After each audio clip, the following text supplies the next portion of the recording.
Bonjour à tous. Que vous soyez jardinier amateur, débutant ou beaucoup plus expérimenté, faire du potager c'est toujours une grande source de satisfaction. Dans cette vidéo, je vais vous proposer 5 conseils ou 5 rappels qui permettra d'avoir un espace potager le plus productif possible, source de plaisir et de pouvoir déguster à l'avenir de futurs beaux légumes sains et bio. Allez, suivez-moi, c'est parti.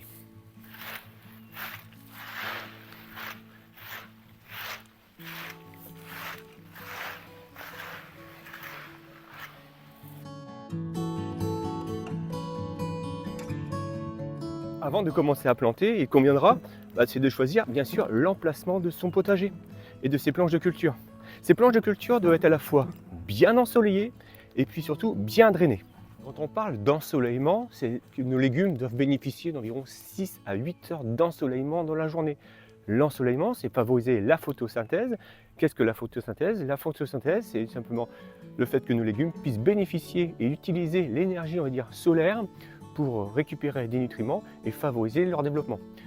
Un potager bien ensoleillé, ce sera donc un potager qui sera productif et qui permettra un bon développement des légumes. Je précise toutefois que je parle bien d'ensoleillement et non pas de chaleur. Le besoin en chaleur peut différer d'un légume à un autre. Les pois aiment moins la chaleur estivale que les tomates par exemple. Ensuite, ce qui est important, c'est que le sol soit également bien drainé.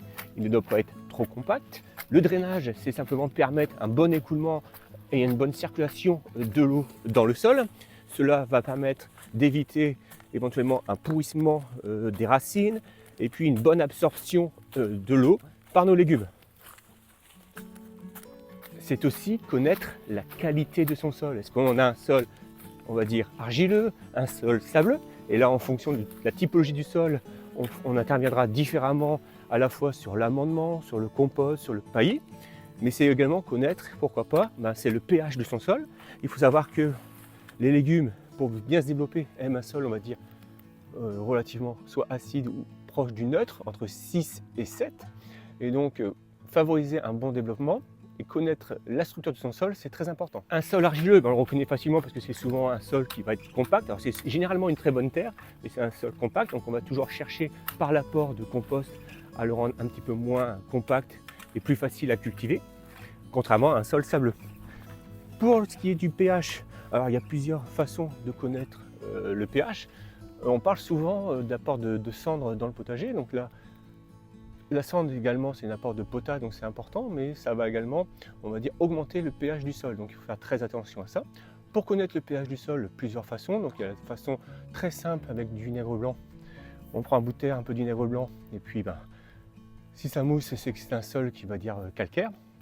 On a également la technique des bandelettes, et puis on a des appareils de testeurs de sol tels que celui-ci, qui permet à la fois de connaître, on va dire, la température du sol, puisque il faut savoir qu'en règle générale, on va conseiller un sol à peu près à 10 degrés pour commencer à faire des plantations ou des semis, mais ça permet également de connaître le pH de son sol.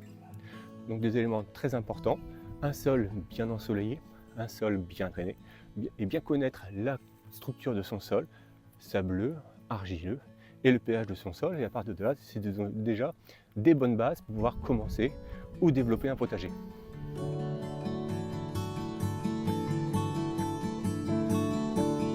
Ensuite, bien évidemment, on va pouvoir choisir les légumes qu'on va mettre en place dans son potager. Et là, il y a un vaste choix, et ça, je ne vais pas y revenir dessus.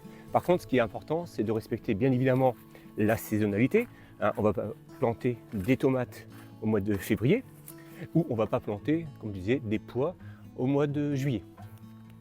Ce qui va être important également, c'est de pouvoir faire éventuellement une rotation de culture, sachant que pour ma part, la rotation de culture, elle est limitée puisque on est bien évidemment parfois limité sur la surface de son potager.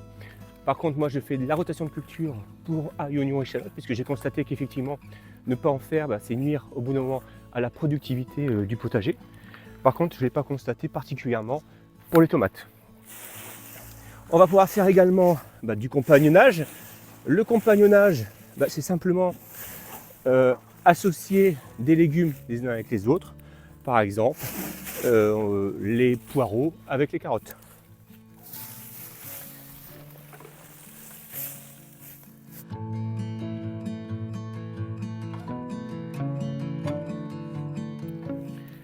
Et puis une fois qu'on connaît bien sa structure de sol, l'emplacement de son potager, qu'on a choisi les légumes, ce qui va être important, c'est également la technique d'arrosage.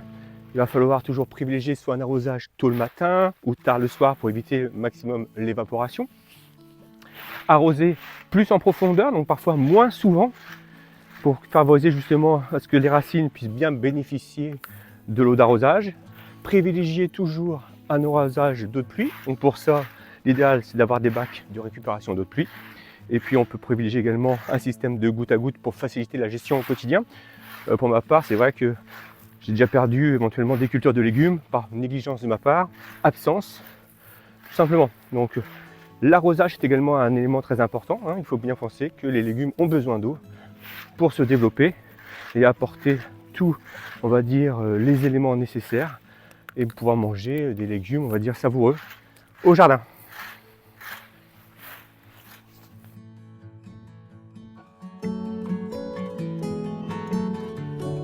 Entretenir son jardin, c'est aussi important dans le potager. Entretenir son jardin, c'est procéder au désherbage, éviter que les mauvaises herbes utilisent l'eau, les nutriments au détriment de nos légumes. C'est en hiver, entretenir son sol, le pailler, favoriser la vie du sol qui va permettre également par la suite un bon développement de nos légumes. Ça va être procéder à la taille, tailler nos plants de tomates si on veut un bon développement de nos fruits, tailler un certain nombre de nos arbres, nos pommiers, etc., etc. Donc l'entretien du potager, c'est également un élément important. En gros, on va dire que chaque saison apporte son type d'entretien. On va favoriser en été, sous la chaleur, on va favoriser donc un bon drainage et donc on va parfois décrouter un petit peu la terre. Au printemps, c'est souvent le moment des levées des mauvaises herbes, donc là on va procéder plus facilement à un bon désherbage. On arrive bien évidemment en saison automnale ou hivernale et donc là on va décompacter le sol, on va le pailler pour favoriser à terme un bon développement de nos légumes et une saison à venir qui soit optimale.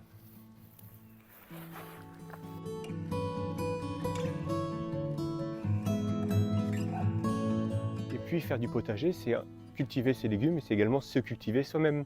Se cultiver soi-même, c'est enrichir perpétuellement, continuellement ses connaissances.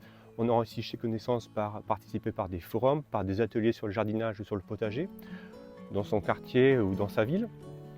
C'est également lire, apprendre de nouvelles techniques, de nouveaux légumes à mettre en place, apprendre de ses échecs. On apprend plus de ses échecs parfois que de ses réussites. Pourquoi j'ai pas réussi à cultiver tel ou tel légume et à tel emplacement. C'est toujours source.